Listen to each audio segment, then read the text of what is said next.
Bonsoir à tous et soyez bienvenus pour ce 19e numéro de la collection du geek. Et aujourd'hui je vais vous présenter la figurine de Geralt de Rive issue du jeu The Witcher 3 proposée par McFarlane Toys.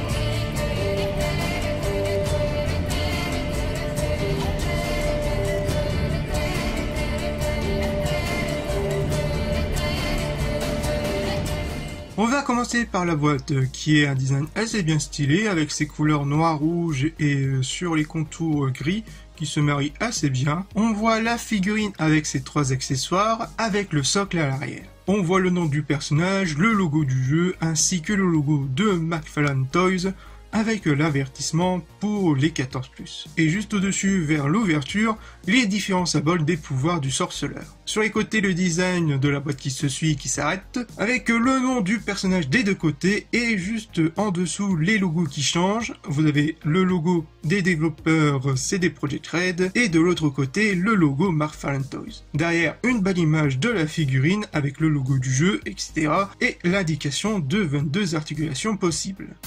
Bref, passons à l'ouverture de la boîte. On va commencer par ces deux épées, pour tous ceux qui ne connaissent pas vraiment l'univers de The Witcher. Pourquoi il y a deux épées? Tout simplement parce qu'il y a une épée normale pour les combats, par combat je veux dire combat contre les humains, et une autre épée pour les monstres, et que l'épée est en argent avec une inscription magique. Dans l'ensemble, le travail au niveau des petits détails fonctionne assez bien, mais le seul bémol, c'est qu'on est vraiment bien loin de l'effet métal qui était proposé derrière la boîte. C'est de l'arnaque! C'est de l'arnaque pour celui qui crache, pas pour celui qui empoche. Heureusement que les fourreaux sont là pour attraper un peu ce point noir et qui sont tout de même assez bien détaillés avec ce petit effet différent au niveau des couleurs.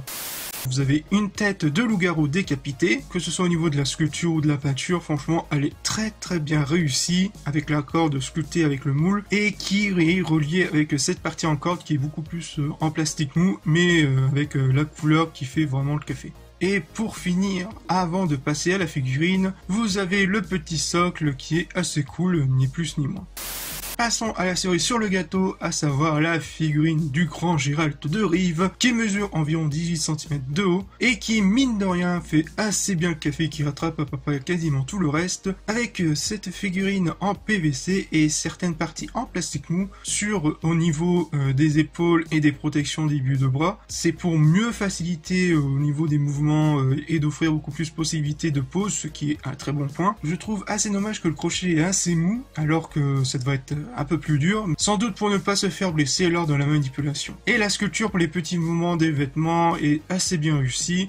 Par contre, le torse est un peu mou, voire même si vous appuyez dessus, il est assez léger, à croire qu'ils ont presque pas fait de moule ici, à ne pas trop appuyer dessus, hein. Ce qui est un peu dommage, mais dans l'ensemble, ça passe. Sinon, le reste de l'armure est assez bien faite, et on peut voir son fameux collier loup, qui lui fait vraiment effet argent, et qui est sculpté au moulage de la figurine. Concernant la tête, rien à dire, on reconnaît très bien le personnage de Geralt, et c'est du très beau travail, avec les petites cicatrices, etc.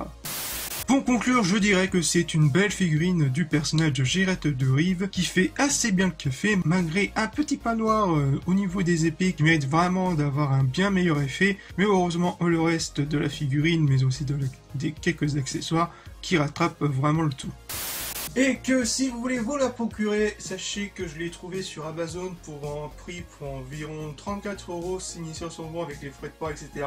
C'est une figurine qui est très vite en rupture de stock, donc pour tous ceux qui ont les moyens, foncez-y. Sinon, si elle est en rupture de stock, sachez qu'il existe encore deux versions de Geralt de Rive de McFarlane Toys. Donc vous avez la version de luxe qui cette fois-ci, vous n'avez pas la tête de loup-garou, mais vous avez 4 têtes entières, je sais plus quel monstre ce que c'était, enfin vous voyez dans les screens que je mettrai, tous ceux qui se souvenaient beaucoup plus du jeu, qui me disent dans le commentaire ou quoi. Vous avez aussi la version God Label, avec une tenue, enfin au niveau une couleur un peu plus différente au niveau de l'armure, vous verrez dans les screens que je mettrai, pour un prix assez raisonnable. Voilà ce 19e numéro de la Geek qui est fini, j'espère qu'elle vous aura plu et on se retrouve pour de futures vidéos. Peace.